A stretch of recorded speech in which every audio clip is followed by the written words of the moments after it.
El teatro es mi género y además no lo abandonaré, eso es así. Aunque alguna vez he dicho que lo abandonaba, porque me he cogido pues algunas veces enfados con el teatro y con el entorno teatral, pero no lo abandono. Ha sido y sigue siendo mi vida, y es la verdad.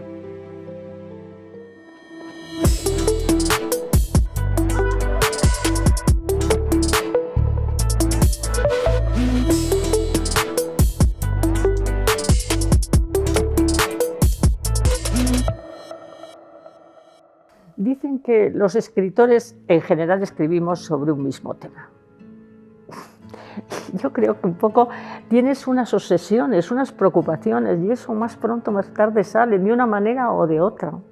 Entonces yo creo que en mí sale siempre el fracaso del individuo, el fracaso del ser humano. Ya sé que hay gente que, por supuesto, tiene éxito en la vida y muchísima gente y se pueden considerar afortunados, pero siempre hay algo que si lo analizamos como seres humanos, si eres un auténtico ser pensante, oye, si eres una persona que solamente te preocupa ir de copas y poco más, pues hombre, a lo mejor no, ¿eh? Pero si eres un ser pensante, de ver qué haces aquí, por qué estás aquí, cuál es, dijéramos, tu trascendencia, porque yo creo que el ser humano tiene una cierta trascendencia, que no somos solamente química, no estoy hablando desde el punto de vista religioso, estoy hablando desde un punto de vista intrínseco y moral. Entonces yo creo que hay algo que irradia y que trasciende. Todos nos vemos inmersos en el gran fracaso vital, dentro de la felicidad que podamos tener. Entonces, desde ese punto de vista, yo creo que sí más bien he hecho un teatro más bien analítico, crítico y más bien pesimista, sí. El caso es que yo he sido una persona vitalmente alegre y que no tiro la toalla y que me gusta vivir y que admiro que es un milagro lo de la vida, pero sustancialmente sí hay un sustrato mío pesimista más bien, sí. Y eso se refleja en mi literatura en general.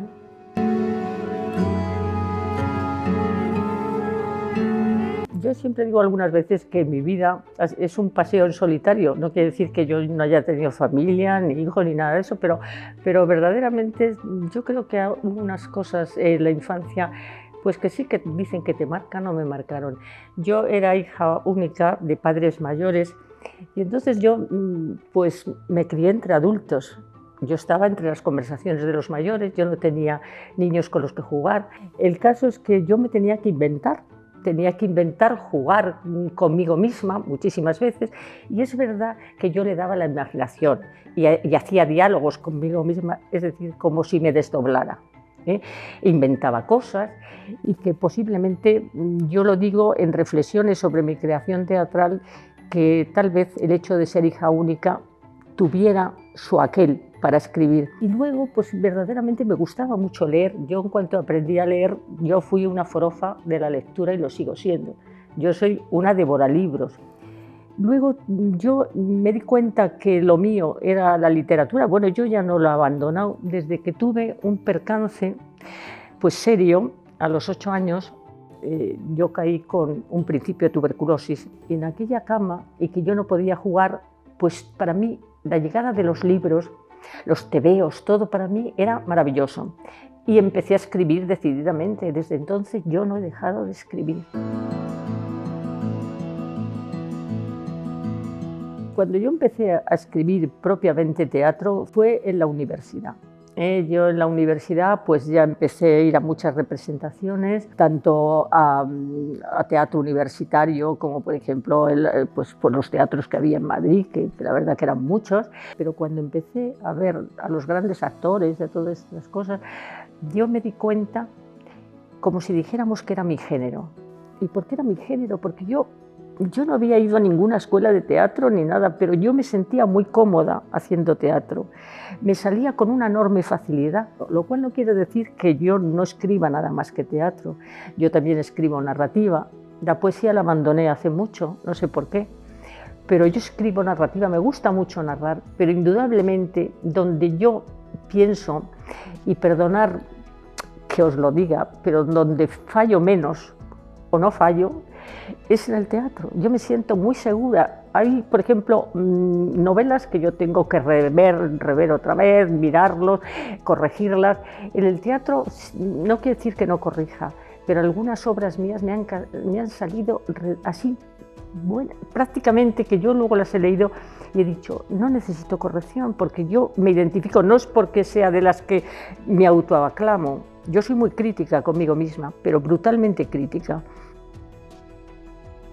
Sobre mi faceta de licenciada en Historia y luego profesora de Historia, tengo que decir que cuando yo era apasionada de las letras, eso lo tenía claro, me gustaba mucho medicina, pero bueno, opté por la historia. ¿Por qué opté por la historia? Porque a mí me gustaba muchísimo, tuve unos catedráticos fabulosos de la Real Academia de Historia, luego tuve los principales directores del Museo del Prado de aquel entonces como profesores de arte, y aquí a mí me apasionó de tal manera que opté por historia. Y la verdad que no me arrepiento y me alegro, porque te da una planificación de lo que es el mundo, de lo que es la política, de lo que es los entresijos que nos han llevado hasta donde estamos. Te abre la mente de una manera tremenda y te hace crítico y analítico de los procesos históricos. Y me he encontrado muy a gusto haciendo historia y siendo profesora de historia, pero muy a gusto. Y me ha hecho ver, ya digo, una visión diferente. Si yo hubiera hecho, por ejemplo, románicas, tal vez me hubiera encasquetado en un mundo muy cerrado, literario, enormemente cerrado, porque claro, yo escribo y leo, escribo y leo, escribo y leo. Y en cambio el otro salir a ventanas.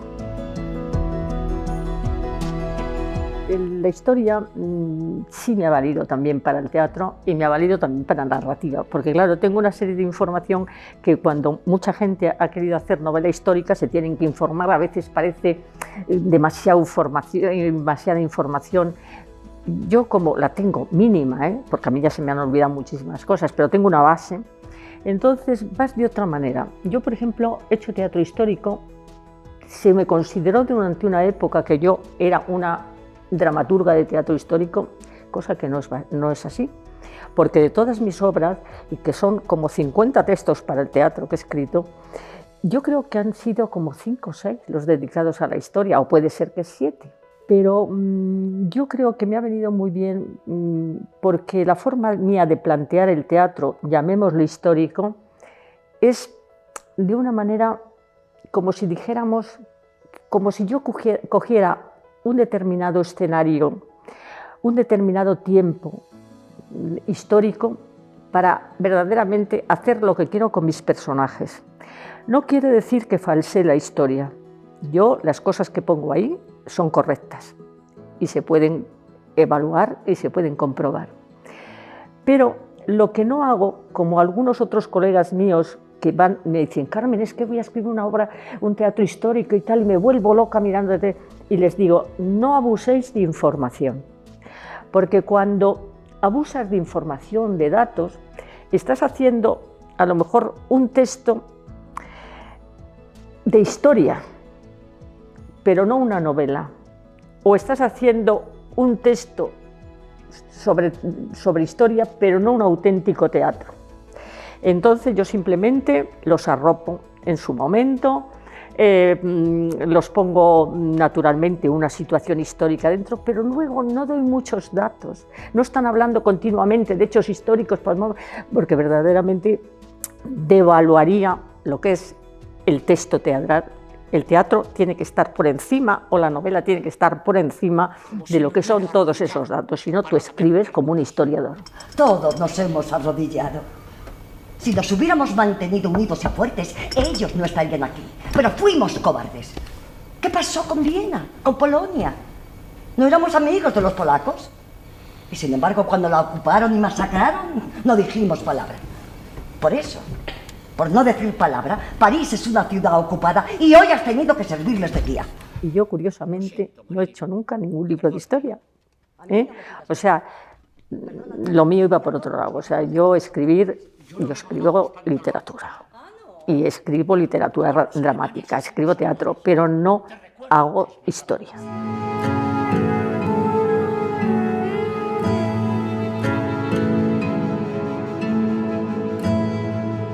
De esa primera etapa mía, de los años 60 y tantos, 70, porque eso sí que fue la soledad en el sentido de que no había dramaturgas, solamente que yo sepa, Ana Diosdado y yo trabajábamos, Ana Diosdado y yo, con muchas diferencias, por supuesto. Ana Diosdado estrenaba, yo estrenaba de unas maneras muy raras o no estrenaba. Ana Diosdado yo la tenía un gran afecto, era una persona encantadora y además muy valiosa, tenía un gran talento y tenía la suerte, eso sí, de haber nacido gustándole y valiendo como valía para el teatro en un medio idóneo. Amelia de la Torre, Enrique Diosdado, dos de los grandes. Entonces, claro, yo no tenía esa posibilidad, esa facilidad, pero indudablemente éramos dos colegas que estábamos trabajando, cada una de diferente manera. El Presidente fue mi primera obra publicada en el 68, estrenada, que no la vi. Antes del Presidente yo ya había escrito otras obras. Recuerdo una que se llamaba Autopsia, que yo creo que está perdida, sobre un amor, cómo un amor se estropea y cómo se hace una disección de por qué se ha estropeado, no sé qué. También hice otras obras en aquel entonces, como era, por ejemplo, Homotecia o breves piezas para un teatro simultáneo. Y esto quiero decirlo porque hice una cosa que rompía los esquemas tradicionales del teatro. Eran varias escenas que se hacían en el escenario con simultaneidad.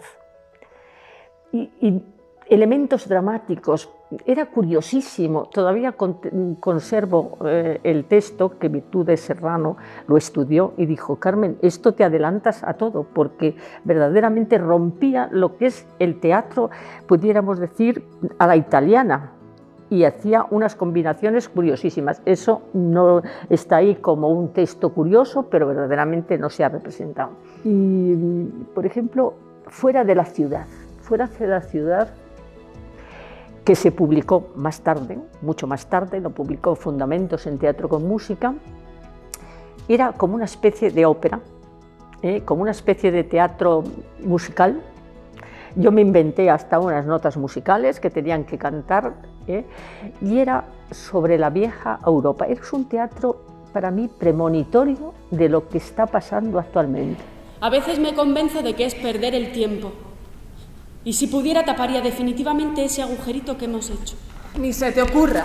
Tú misma acabas de decir que no conduce a nada. Pero no me gusta volverme atrás. Acuérdate, todos nos dijeron que tenía que seguir intacto. Nos lo pusieron como condición para poder vivir aquí. Fue una de las cláusulas del contrato. Luego hice otras obras que yo considero que son muy interesantes, como El Contrato que me lo han estrenado hace poco en Barcelona y que tiene una modernidad, y lo escribí en el 72 o por ahí, y que verdaderamente también se adelanta, es de plena actividad y de plena actualidad hoy día. Y quiero decir estas obras que son pioneras y que tienen un sentido político enorme. Por ejemplo, El Contrato es de dos mujeres que viven con un muro que no les permite ver el exterior y deciden demolerlo. Y su obsesión es demolerlo y saben que no lo pueden hacer porque el contrato que tienen con el casero les prohíbe terminantemente demoler el muro. Fijaros esto, la simbología que podía tener. Y resulta que ellas, cuando terminan de demoler el muro, se encuentran que no hay nada. O sea, esto es un sentido nihilista tremenda de la obra, no hay nada. Y sin embargo su contrato con el casero las atrapa. Entonces este es un texto para mí que escribí en aquellos años, para mí clave, que me gusta mucho. Está inédito, está representado, pero está inédito. Y tú eres la que anda metiendo bulla con el casero. Imagínate que viene y esto sigue igual. Lo sensato sería abandonar. No seas estúpida. Después del tiempo que hemos perdido. Aún nos queda la vida. ¿Y qué? Después de esto no serviría para nada. Las Siete es una pequeña obra de teatro, pero para mí es de las claves. Se publicó por primera vez en la revista La Pluma y luego la ha publicado Fundamentos. Y se ha representado muchísimas veces y es precisamente la que rompe con un teatro, pudiéramos decir, más simbolista o político de aquel momento, iba a un sentido verdaderamente realista de los problemas vitales y que significó un enorme adelanto para la época, ¿eh? O sea, se planteaba una serie de cosas, el hacer la incomunicación entre dos seres humanos tremendo. Había algunas actrices que no quisieron hacerla porque era muy descarnado. Es dos personajes, la abuela y la nieta. La abuela se está muriendo, y la nieta no quiere hacerse cargo de ello. Es una obra feroz y brutal, y a mí me parece que ahí es donde empieza el teatro verdaderamente mío, un teatro muy descarnado, verdaderamente como muy desesperanzador, y en el que los seres humanos a veces pues verdaderamente se produce una tremenda incomunicación entre ellos. ¿Desde cuándo está así? Desde el 85, sí, justamente. Agua. Desde el 85. Y ya estoy harta de tener que oír todo el día lo mismo. Siempre hay quieta, sin decir otra cosa que esa horrible palabra. ¡Agua! ¡Agua! He hecho todo tipo de teatro, pero sin embargo yo me siento muy a gusto en un teatro no exactamente realista. O sea, puede haber connotaciones realistas, porque todo está ahí, ¿no? Pero ya lo dijo Lázaro Carreter, que mi teatro no tiene un localismo claro, porque creo que los conflictos son universales. Y los seres humanos, que somos seres sufrientes, sufrimos en cualquier lado. Entonces yo el localismo a veces lo he empleado, sí. Y en novela también lo he empleado, pero me gusta mucho cómo planificar un drama que no tenga por qué conllevar una situación exactamente concreta de fecha, de año, de local, pero aunque también lo he hecho. Me gusta mucho la presión que existe entre la sociedad y el individuo y la sociedad, el individuo y el poder, el individuo y las circunstancias. Yo eso me importa mucho, y me interesa mucho, porque creo que a veces los seres humanos estamos atrapados y no podemos estar muchas veces más que atrapados. Y ese sentido de la huida, de el no haber salida o de haber pocas salidas, es una de las cosas de mi constante también de mi teatro. Que tuve algunas censuras, pues sí. Hay un estudio, la censura franquista, en Ana Diosdado y Carmen Resino. Daba la casualidad que Carmen Resino, a lo mejor por lo que fuera, yo tuve más problemas, tampoco excesivos, hay que decirlo, porque como yo hacía un teatro tan minoritario, consideraban que en ciertos sitios se podía poner, lo que no me permitían eran teatros grandes. Y decían, no, esto en teatro de cámara y con restricciones. Y tengo una obra, por ejemplo, Ultimar Detalles, que se ha representado muchísimo y que está publicada en Fundamentos, que la censura hizo un touchdown total, porque yo puse que podía representarla un hombre, o sea, son dos personajes. Una vieja corista que quiere abandonar la escena porque ya no puede con su alma, y el señor que se va a casar con ella y que la pone tales condiciones que ella decide que sigue estirando como puede la pierna, como sea. Es una obra preciosa, Ultimar Detalles, le encanta a la gente, y entonces tiene mucho éxito en escena. Pero yo siempre pensé que la actriz, la vieja actriz, podía representarla a un chico. Y entonces eso, bueno, me lo tacharon de ninguna manera, que de manera muy especial, vista por el censor antes de cada representación, y por supuesto con chico nada. Y como yo no he tenido grandes éxitos, yo iba un poco por lo subterráneo, muchas cosas ni se enteraban. Pero sí que es cierto que yo solamente tenía permiso para determinadas obras y en cámara de ensayo. La SED, por supuesto, no. Se hizo un poco bajo cuerda.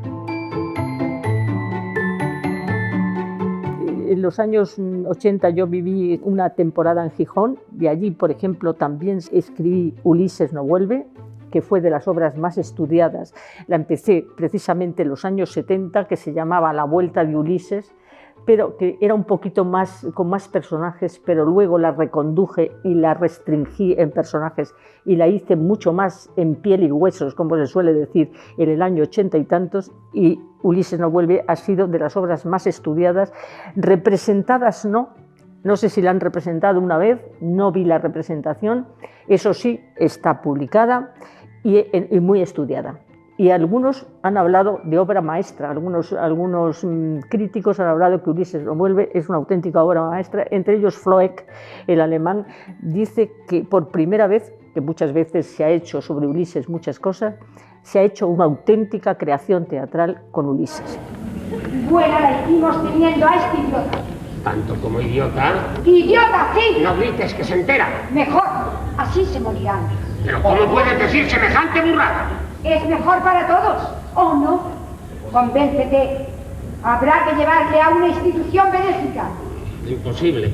Hay tantos idiotas que están todas copadas. Necesitaríamos un montón de influencias. Pues te pago. ¿Tú sabes lo que cuesta? No tenemos suficiente dinero. Venga, hijo, que tenemos prisa. ¿Pero por qué haces esos gestos? Cuando volví a Madrid, en el año 85, es cuando pudiéramos decir que las cosas se movieron más. Empezaba muchísimo el interés por cosas de la mujer en el teatro y yo observé que verdaderamente en el teatro, que solamente seguíamos escribiendo Ana Diosdado y yo, y una tal María Manuela Reina, que ha sido un auténtico misterio. María Manuela Reina, que no llegué a conocerla y casi ninguna de nosotras tampoco, pues María Manuela resulta que era una señora que tenía éxito en teatro, estrenaba y tenía muy buenas críticas, salía en algunos reportajes y era una chica muy guapa, joven y tal, pero no conseguimos saber nunca y desapareció de la noche a la mañana. Y no sabemos nunca quién fue María Manuela Reina en realidad. Y hago este inciso porque cuando yo creé junto con Patricia O'Connor, bueno, yo me empecé a relacionar, nos íbamos en La Avispa, en la librería La Avispa, bueno, pues allí empecé a conocer a gran gente interesada por el teatro, que hacía análisis del teatro, entre ellos Virtudes Serrano, Mariano de Paco, Patricia O'Connor. Y Patricia O'Connor empezó a decirme, Carmen, es que qué gusto hablar con dramaturgas y no sé qué, ¿por qué no hacéis algo? Digo, yo tengo pensado hacer algo, porque a mí me extrañaba que la mujer estaba presente en poesía y en novela. En novela ganaban premios, pero sin embargo en teatro no. Y entonces yo decía, ¿por qué la mujer no hace teatro? Eso me extrañaba. Y un poco de verdad, inspirada por Patricia, Carmen, a ver qué haces y tal, pues fundé la Asociación de Dramaturgas Españolas en el año 86. Y nos reuníamos en La Avispa, era como un contubernio ahí, nos encantaba. Han desaparecido personas que fueron solamente por curiosidad, pero entre ellas también estuvo a la larga, bueno, Paloma Pedrero, Lourdes Ortiz, Yolanda Pallín, en fin, gente que luego sigue estando. Pero éramos muy pocas en aquel entonces y recuerdo que algunas críticas fueron despectivas. Hay estas señoras que no saben qué hacer para tomar chocolate, en vez de tomar chocolate empiezan a hablar de teatro. Bueno, luego después ya en una revista que era El Público empezaron ya a hablar de nosotras de una manera más seria, también en Primer Acto. Yo me siento muy orgullosa de aquello, porque la verdad es que no hicimos grandes cosas, no pudimos hacer grandes cosas, porque lo teníamos muy complicado, no teníamos ni subvenciones ni nada, pero resulta que yo creo que la asociación, que no había habido hasta entonces ninguna asociación de escritores, menudo somos los escritores para asociarnos, no había habido nunca, y menos de autoras, pues esto era una asociación de autoras, con lo cual decíamos que había que dar paso, que la mujer tenía que estar en el teatro, que por qué no, si estaba en otros aspectos de la literatura. Bueno, y la cosa fue muy fructífera, a mí me parece. ¿Qué generaciones han salido? Yo me considero pionera, que conste, pero desde luego en aquel entonces, que era como un desierto, porque era como un desierto de la mujer, no en actrices, no me estoy refiriendo a actrices y cosas, pero me estoy refiriendo como autoras. Yo creo que el teatro hay más complicación. Por ejemplo, una mujer que escribe poesía o eso tiene que verse como mucho con el editor, mientras que en teatro se multiplican las cosas, las gestiones se multiplican, es otro mundo y entonces es como si dijéramos salir a la palestra. y salir a la palestra, pues verdaderamente en aquellos años, de los años 60, cuando yo escribía teatro y tal, la verdad que salían pocas a la palestra, ¿eh? Pues yo sí. Y eso es lo que puedo decir, la Asociación de Dramaturgas, a mí me parece que es una cosa que yo en aquel momento no lo di tanta importancia, me pareció que era normal y natural que lo hiciera, pero yo ahora veo que fue interesante y que fue bastante importante. Y a partir de ese momento, bueno, pues empiezan muchas cosas. Los años 80, a partir del 85 y los 90, fueron llenos de trabajo, de simposios, de congresos, de asistencia a conferencias, luego de escribir muchísimo. Escribí El oculto enemigo del profesor Schneider, muchas obras breves, se publicó El Ulises de película, se publicó Los eróticos sueños de Isabel Tudor, Los mercaderes de la belleza, es que ya no me acuerdo de tanto como pude escribir, Las niñas de San Ildefonso, que fue un sainete, Una nueva historia de la princesa y el dragón, que es como otra ópera. También en esos años se estrenó Pop y patatas fritas, que es una comedia que se estrenó en el Reina Victoria por Cristina Higueras y Juan Meseguer y dirigida por Catena. Una afición no es un trabajo. Va a negar que nosotros... No confundamos el trabajo con lo meramente placentero. Esto es un trabajo, se lo aseguro. La orquesta no vive más que de la música. Mal arreglo es ese. Todo el mundo debería vivir de cosas útiles. ¿Insinúa que esto nuestro no es un trabajo? No se altere, Maurice. ¿Por qué a los artistas les gusta tanto dramatizar? Orquesta que yo pensé que cerraba el círculo del teatro, porque yo hubo un momento que me enfadé con el teatro, porque yo decía, yo tanto escribir y nadie me representa esto ni lo otro. El teatro a la porra. Pero luego vuelvo como un cordero, porque no puedo vivir sin el teatro. Para mí el teatro es una proyección de mí. Una proyección de mí. Yo no sabría cómo definirlo, yo no soy teórica, es un medio de comunicación fantástico en los que los seres humanos nos comunicamos todas nuestras angustias, nuestras preocupaciones, por medio de un cierto divertimento, que lo tiene que haber, de un conflicto, que lo tiene que haber. Es algo mágico, es como una ceremonia. Yo recuerdo que cuando era más joven entraba en los camerinos y a mí me parecía que era como entrar en un templo. Y cuando hablaba con las grandes actrices y los grandes actores, a mí me parecía que eran no va más. ¡Que te calles, mamá, que no quiero irte! Uy, como mucho he dormido 2 horas. Pero en fin, no me importa, no voy a quejarme de nada. Estar invitada a esta boda es para mí mi consagración social. Eso es lo que tú nunca creíste. Dudo. Entre la Pamela, lo que yo llamo el gorro frigio, que aunque me gusta, pero no resulta oportuno, dado su carácter republicano. Tu casquete, mamá, tan ñoño, pero tan exquisito, la verdad. No en vano te costó un huevo. O ir a pelo, haciendo claro alarde del más puro talante democrático. A partir del 2000, que yo pensé que iba a escribir poco, pues he escrito también bastante. Y entonces yo resaltaría de toda la producción del 2000, pues La boda, que fue el premio Vallejo del 2004, de los pocos premios que he tenido y que lo agradecí mucho, por cierto. Y luego también resaltaría A vueltas con los clásicos, resaltaría también Las provechosas alianzas y luego también resaltaría, por supuesto, La visita, que es una de mis últimas obras. Los que vinieron a ver la ópera no eran nobles, ni mucho menos. Serían hombres de negocios. Ahora no hay más que hombres de negocios. La visita es una obra que tiene pudiéramos decir, un marco histórico. Es la visita que hizo Hitler a París en el año 1940, después de haber firmado el armisticio y haber sido ocupada media Francia. Entonces, parece ser que Hitler tenía mucho interés en ver la ópera. A Hitler le enseñó la ópera un guía anónimo, no sabemos cómo se llamaba, y que a la salida le entregó 50 marcos como propina, que el guía no aceptó. Y entonces me paré en eso, digo, qué interesante, el guía que no acepta los 50 marcos. ¿Cómo sería sin ella? ¿Cómo sería su reacción ante Hitler? De desprecio, admiración, ganas de fusilarlo si pudiera. ¿Cómo sería eso? Y surgió la visita.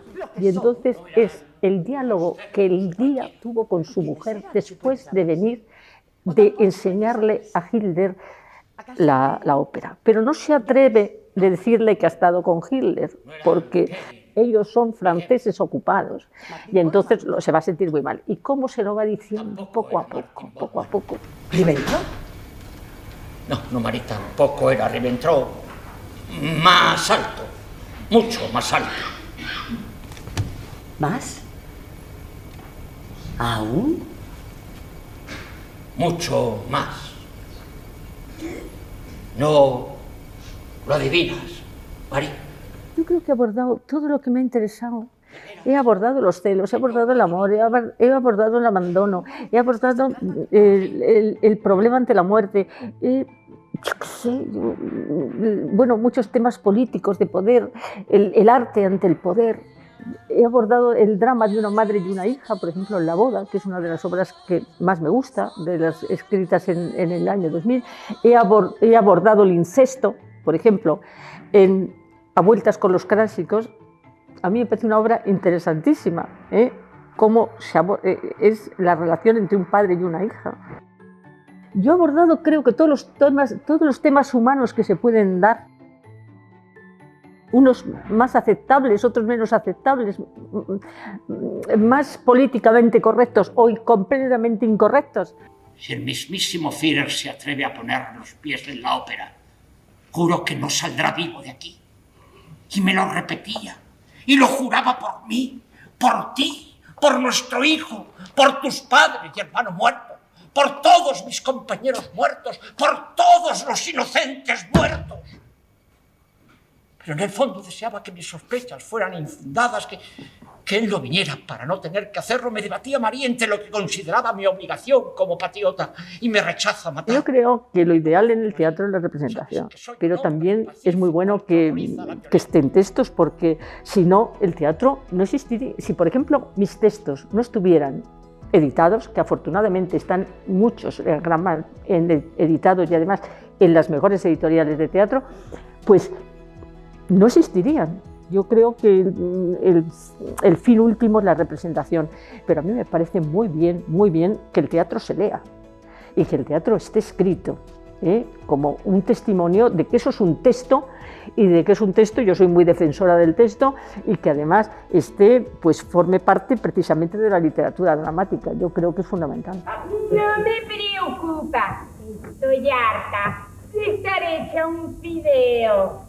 Pero un fideo es toda una obra de arte. Los hombres las prefieren más llenitas. Pero los productores no. ¡Al diablo con ellos! No decías eso hace unos años. También, pero en silencio. Eres una ingrata.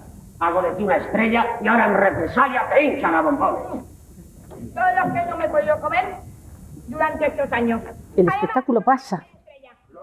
Y lo que queda es el texto, y eso es lo que hay que concienciar a la gente, y que hay que leer teatro, porque es que además lo consustancial en el arte es la permanencia, Y entonces una de las cosas que tiene que tener el teatro como elemento artístico es su permanencia.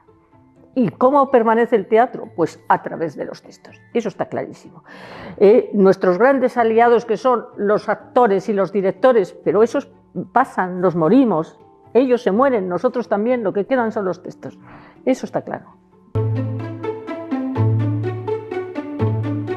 Yo no he estrenado todo lo que quisiera. Pues hombre, yo creo que he tenido mi culpa y también la han tenido los demás, porque no voy a decir una cosa por otra. Es decir, vamos a ver. Yo es cierto que he sido independiente, que no he dicho, ahora se lleva esto, pues ahora se lleva esto. Bueno, pero también es cierto otra cosa. Tampoco he estado a lo mejor en determinados muchos círculos, que también hay que estar. Y uno de los males que tal vez puede ser mío, yo soy una persona más bien tímida, ¿sí? Y entonces todo, vamos a ver, adoro el teatro, pero estar haciendo pasillos para el teatro no me ha gustado. No me ha gustado, no por soberbia, sino por cierta timidez o cierto recato, ¿no? Y luego también pasa otra cosa, pasa otra cosa, que yo soy demasiado prolífica. Es un defecto. Pero así como otras personas hacen una obra y hasta el cabo de 2 o 3 años no hacen otra o 5, están trabajando sobre esa obra que han hecho y están intentando moverla. Yo todo ese tiempo que otros están moviendo, no, es que me están saliendo ideas por la cabeza de nuevas y digo, déjate en paz, Carmen. Entonces, empalmo casi una con otra. Ha sido un defecto de exceso de fábrica, a lo mejor, ¿comprendéis? Porque me surgían otras ideas y entonces yo decía, pero bueno, yo ya he hecho esto, yo ya he dado estas gestiones, se lo he dejado a fulanito, a menganita, lo que sea, ahora me apetece escribir esto. O sea, he hecho lo que me ha apetecido, no una palabra. Es verdad, he hecho lo que me ha apetecido y a lo mejor eso tiene su pago. ¡Por Dios, mamá, cállate un poco! No sé por qué te lo pido, por Dios, si tú no crees.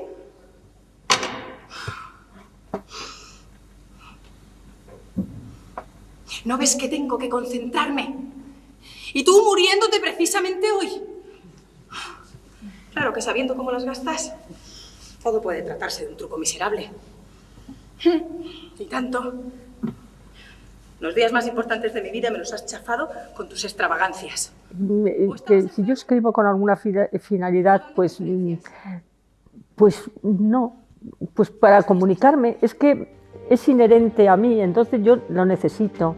O sea, ya sé que está muy manida la frase de escribo por necesidad y esas cosas. Es verdad, es que si yo cuando paso una temporada sin escribir no me encuentro. Y lo que me encantaría es tener muchos lectores y muchos espectadores, y no lo digo por la cuestión crematística. Yo cuando me he metido en esto, el dinero siempre para mí ha sido muy secundario. Bueno, pobre de mí si hubiera esperado ser rica, pero a mí lo que me interesa es que esto se sepa y se comparta y se difunda. Ya sabemos que con la difusión, hombre, pues te vienen también muchas más aleluyas, ¿no? ¿Por qué no decirlo? Pero no ha sido mi objetivo. Si hubiera sido mi objetivo, hubiera hecho otro tipo de cosas. Yo hubiera guiado por modas, ahora se lleva esto, ahora se lleva lo otro. Yo nunca me he guiado por modas. He escrito lo que me ha salido y lo que creo que he debido de escribir, aunque en ese momento no estuviera acorde con lo que se llevará. Está visto que contigo no se puede. Al final, mamá, siempre te sales con la tuya.